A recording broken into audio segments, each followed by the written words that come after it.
Hello, my name is Alicia, and today's video is about a commissioned piece that I just finished. This was a piece my client sent me a photo of their relative and asked if I could recreate that photo in a painting, and so I did. And as the video plays, I will continue to tell you about my process and what I did in each step of the way. If this sounds like fun to you, then click subscribe on my page and like this video. And thank you for watching.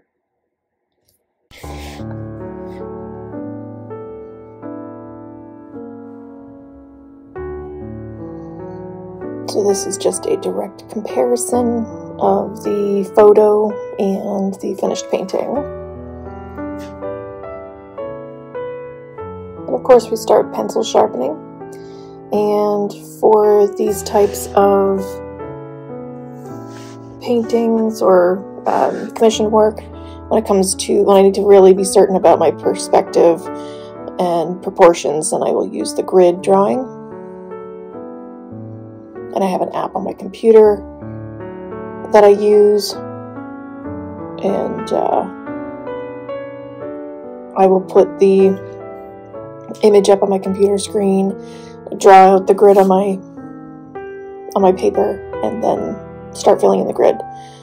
For this one, I ended up adding more lines as I went because there was more detail and I was having a hard time with the larger squares, so I break them down into smaller diamonds and fill in those small spots. And you can see here the mouth, I was having a very hard time with that, so after erasing it a few times I decided to work on a different part and go back to it.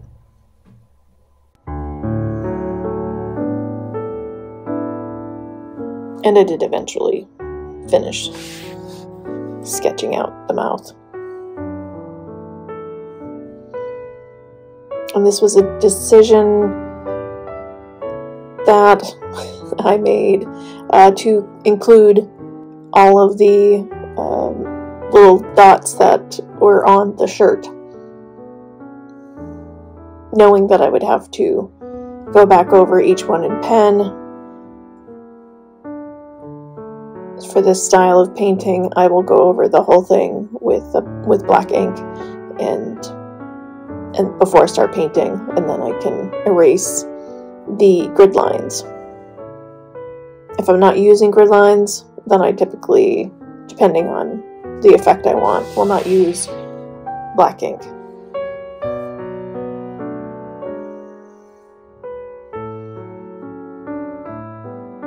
And the sketching is done, so now I am erasing all of the pencil work. The sketching and the ink have been added, so erasing. And I use a fan brush to get the eraser pieces off of the paper because I don't want to put the oils from my skin all over the paper.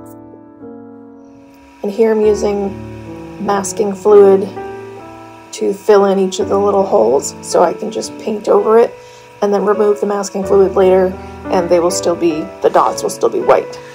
This saves a lot of time and heartache. And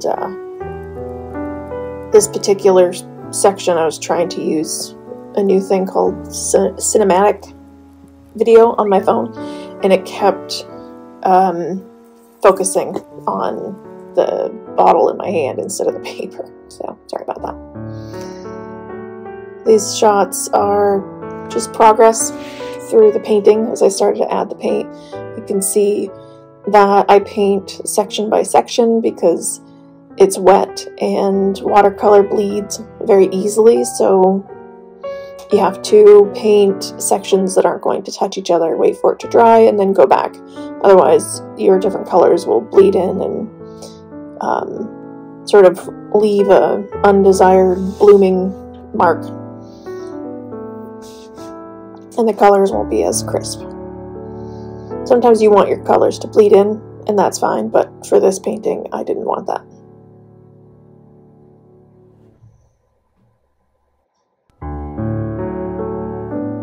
And here you can see the painting over the masking fluid that I put into each little dot.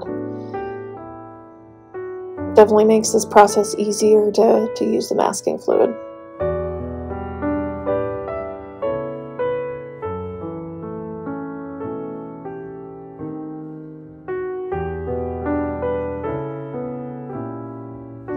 And then the masking fluid comes off and the dots are white.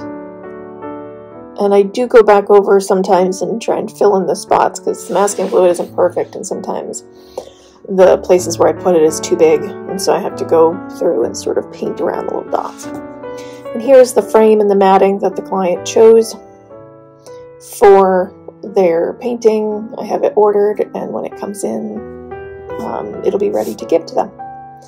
So thank you for watching, and if you like this video, please click like, and if you like this type of video and want to see more, then please like my channel or subscribe to my channel so that you will be notified when I have a new video. Thank you.